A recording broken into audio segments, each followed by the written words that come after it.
We all remember it, but how good was it, really? Okay,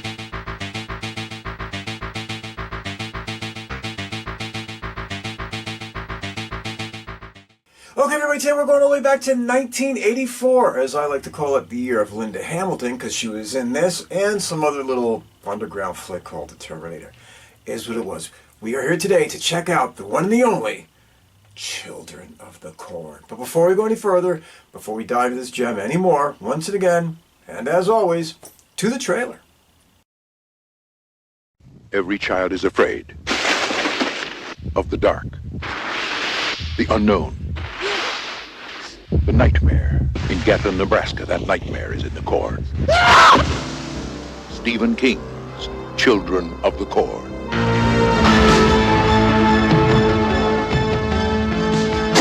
Praise God! Praise the Lord!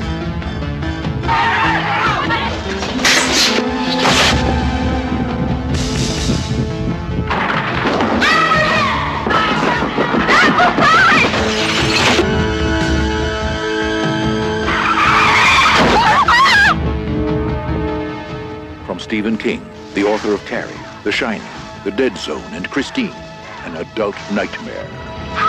Children of the Corn. I'm here, Lord! I'm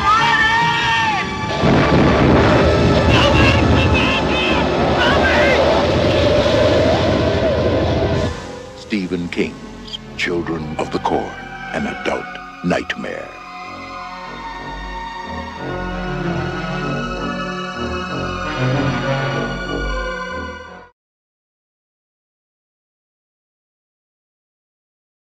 Okay, this motion picture was directed by Fritz Kiersch. Now, that's a name you're not going to remember, let's be honest. But he did a couple things you might remember. He did Tough Turf, he did Into the Sun, and Gore, and Under the Boardwalk, and Winner Takes All, and The Stranger, and Surveillance, and he did some TV show directing, High Tide, Swamp Thing, the series. So he was out and about, but let's be realistic. He did not have a Spielberg-type career.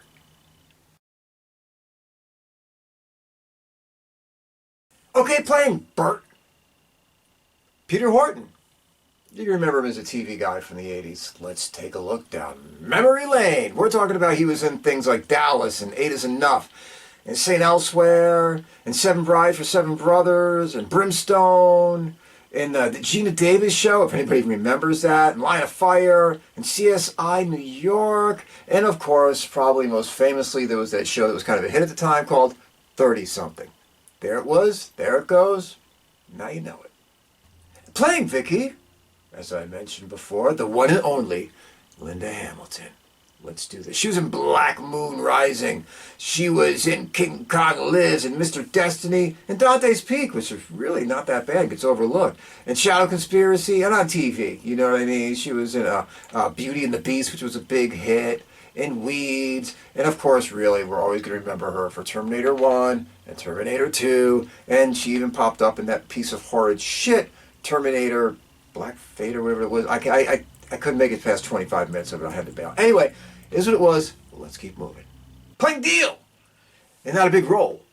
But if he's in anything, I gotta mention it. R.G. Armstrong. You know I'm a fan. We're talking about he was in The Car. He was in things like Race with the Devil, and Predator, and White Line Fever, and El Dorado, and Stay Hungry, and Heaven Can Wait, and Evil Speak, and Steel, and Lone Wolf McQuade, and The Beast Within, and The Best of Times, and every TV show ever known to man. So there's no point even listening to all those. Anyway, big career, long career. You know I always bring him up when he's in anything. Playing Malachai, Courtney Gaines. Now, you might think, did he really have a big career? Guy was in like 130, 140 some odd things. So he's been around. We're talking about he was in things like Back to the Future. We're talking about he was in stuff like The Burbs. And he was in Can't Buy Me Love and Hard Bodies and Colors and on TV. Yeah, Seinfeld and fucking Heat of the Night and The Guardian and Alias and Monk and Charmed and Nash Bridges, and the list goes on and on and on and on and on. So he's actually been very active and been in a shitload of stuff. And playing Isaac, Josh Franklin, not really a big career, let's be honest. I mean, he was in this, he was in the sequel, Children of the Corn, 666, Isaac's Return. And he was on stuff on TV, Beauty and the Beast, Highway to Heaven, Chicago Hope, Kids Incorporated, Star Trek Voyager. And he was also, believe it or not, remember those Adam Family's flicks where, Raul Julia and all that kind of shit? He played Cousin It in those things. So, how interesting is that shit? Alright everybody, we're going to do this in 90 seconds or less. So we can keep it short, keep it fast, keep it moving, keep it entertaining, so we can get to where we'd much rather be, and we have more fun. The summation. This motion picture starts out, you got this father who's come down to church, he's got a son with him, they stop off at this little soda shop / diner, call it whatever you want to do, and one of the kids is sucking on a sundae and dad's calling mom. Before you know it, you notice there's a bunch of other teenagers in this place, and they're all looking a little bit menacing and suspicious. Before you know it, this young guy, Isaac, looks in the window as always, observing what's going on, and all the teenagers go crazy, and they start murdering all the adults. They poison them, they slit their throats, they do all kind of other heinous shit. It is what it is. Cut away, it's a few years in the future. What do you have going on now? Well, you see this young Linda Hamilton, and she's in this room with her boyfriend Burt, and she's kind of dancing and singing and throwing on her little celebration for him. And he's, by the way, about to become a doctor with a residency, and they're going to drive off and do this whole schmeal where they're going cross country, blah, blah. You get the idea. He's really tense and worked up because he's running behind schedule. He actually refuses to fool around with Linda Hamilton. Go figure that one out. It is what it is. Let's keep moving. While this is going on, you get a glimpse back into that small town. You see that young boy that was in the soda shop and his sister. And they're helping out another young man who's about to escape from that town, and when he does, he gets discovered and caught by one Malachai. You see, the town is now run by Isaac, who's this like religious cult leader, and his right-hand man, Malachai, and they do not let anybody leave, joke, talk, listen to music, play games, anything like that. Doesn't matter. And if you try to leave, well, you ain't going to make it very far. But this kid does. He goes. He starts running, and before you know it, Malachai finds him and slits his throat. Well, this kid, in a fit of, well, I'm about to die-ness, wanders out in front of a car being driven by one Linda Hamilton and her boyfriend, Burt. Yes, well, actually, he's driving. She's just in the passenger seat. But you get the idea. Before you know it, they run this kid over. But Burt, being a doctor, he's like, this guy already had his throat slit. There's something wrong here. Let's throw him in the trunk and just drive for a while and look for help, as one does. So they go down the road. They bump into this guy who runs a gas station, is what it is, and he's trying to, like, send them off in a different direction. But you find out that the kids from the town control him, and he's basically just this guard out there. And they don't like him now for some reason. They kill him. They kill his dog. Who cares? Let's keep going. So you got Burt, you got Vicky, and they're driving around looking for this other town. Then they can't find it, and they're like, oh, hell, let's just go to this little Catlin, whatever the fuck town it is, and we're going to go there looking for help. They can't find anybody. This town is deserted. It's really weird. Something odd is going on. So they do find this one little house with there's two little kids in it. Vicky stays with the kids. Burt goes looking around. While Vicky's staying with the kids, oh no, something bad happens. She gets kidnapped by all the teenagers. This is not good. Before you know it, all the bad teenagers bring her into the center of town. They start yelling, Outlander, Outlander, we have your woman! All this other kind of stuff. Burt winds up running into those two kids from the house. You know, they're helping him, they hide him, and basically they lead him back to where they're about to find one, Vicky, being sacrificed on a corn crucifix or whatever, like they did the town cop years earlier. Take it for what it is, and he has to stop this from happening. And there's a subplot where Isaac and Malachai are both fighting over control of the religious cult that lives out in the woods, blah, blah, blah. It is what it is. You get the idea. That's basically the story.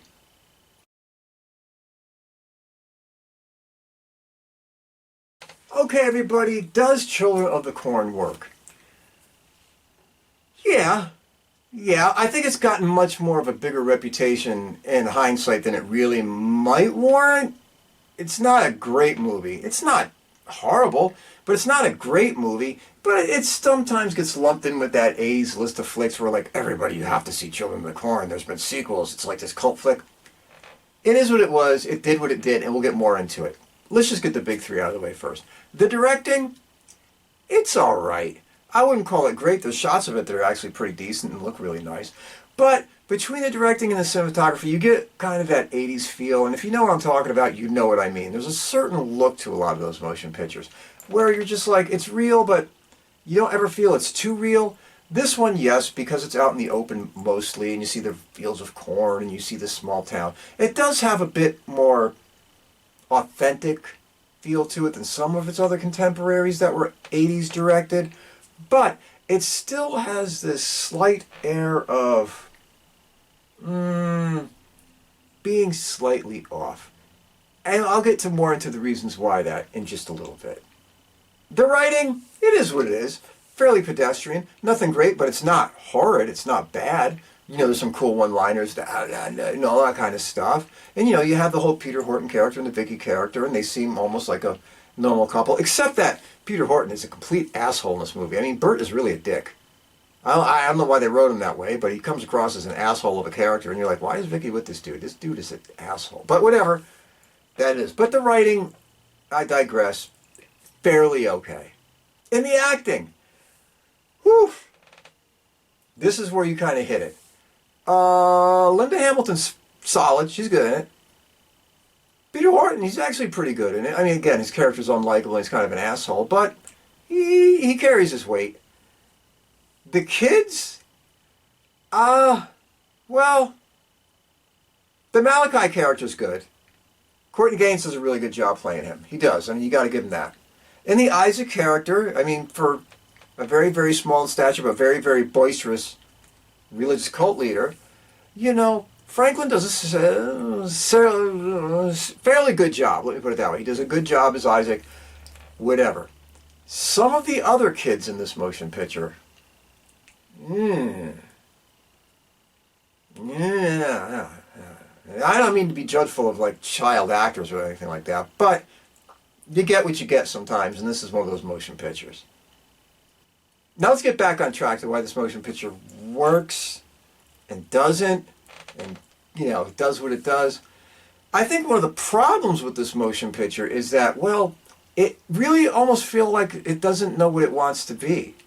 I mean, at parts, it's almost like a kid flick. You know, it's being narrated to you by a child early on, and you're kind of like, what's going on? It's like this little kid talking, and then you see them doing little things like playing Monopoly and all this other kind of stuff. And the acting and the vibe of it is very kid movie-like. I mean, the kid actors do what they do. And a lot of the scenes with all the kid actors in it feels like a lot of times like a school play, for God's sake. It's that level of acting, you know what I mean? It's just where you're just like, what's going on? But then you see the horrific storyline, you're like, okay, this obviously isn't a movie for kids, you know? And then, so it has this strange feeling of being like 1 foot in and 1 foot out, and you don't really know what to make of it. You don't really know the vibe they were trying to go for. It's like they could have done more seriously, but it's just having it narrated by a little kid and showing them with that, like, you know, kind of 4 o'clock lighting on them, play games and everything's, oh, hi. You're kind of like, what? The tone was a little bit strange. Also, there's unflushed storylines in this thing. I mean, one of the things about the little girl that was the little boy's sister, whatever, what have you, is she was always drawing these pictures, and you weren't allowed to draw in this town. And apparently, she would always draw things that were about to happen. She had the gift of sight. Isaac actually says when, you know, Malachai's just ready to kill these kids, no, let them be, she has the gift of sight and all that. But they never follow that out.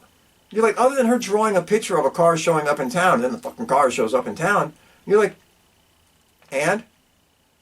Nothing she ever did really factored into the motion picture past that. The gift of sight never played out in the story. It was just kind of like one of those things that was there, and then never discussed again.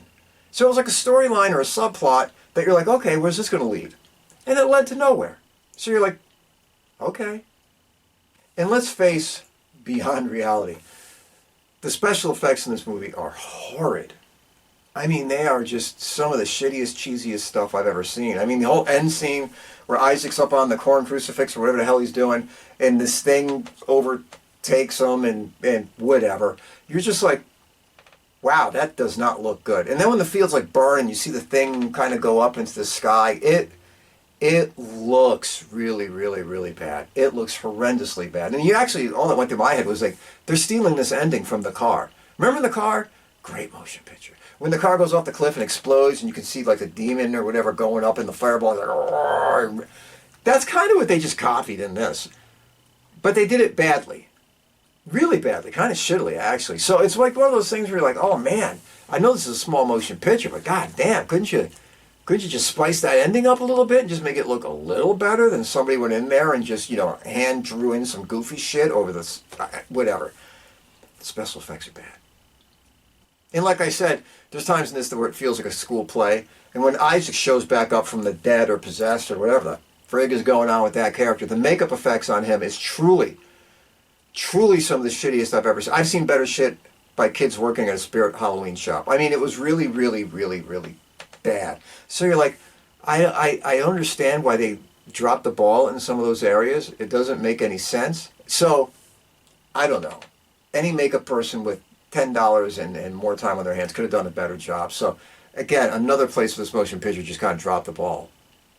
Now, is there any redeeming factors and good parts of this movie? Sure. The concept was actually kind of cool. You know what I mean? This town with these little kids wind up getting mentally possessed, taken over, led by some demon thing presenting itself as their god or whatever it was like that, and they kill all the adults. Yeah, the concept was actually kind of really fucking cool and really dark. You know what I mean? So the story and the premise of it itself was something cool to watch and cool to look at, and you're like, okay, I can roll with this. And back then, let's face it, there was a lot of that teenagers are left and everybody else is gone type shit. But this one kind of reversed it. You remember movies like Night of the Comet and Red Dawn, where it was like teenagers kind of are in charge of shit, and where's the adults in this motion picture? Well, this one kind of did that, but it reversed it, where it was like, instead of like, you know, the kids are doing something heroic, or they're the last survivors and they're finding, this is like, no, the kids are the problem, and these two adults are coming into it. So it was like a switch, but it was all in that same period of time where you had a lot of that vibe. You know, it was like it was all being run by the kids and whatever. And it fit in that genre, but with a different take. Also, you did honestly get the idea that this is a small movie. And it was a small movie. You got 3 adults, a bunch of kids, and they just made this movie in the middle of fucking, but God knows where, Bill. I don't know. I don't know whether we're really filming it. I didn't really care.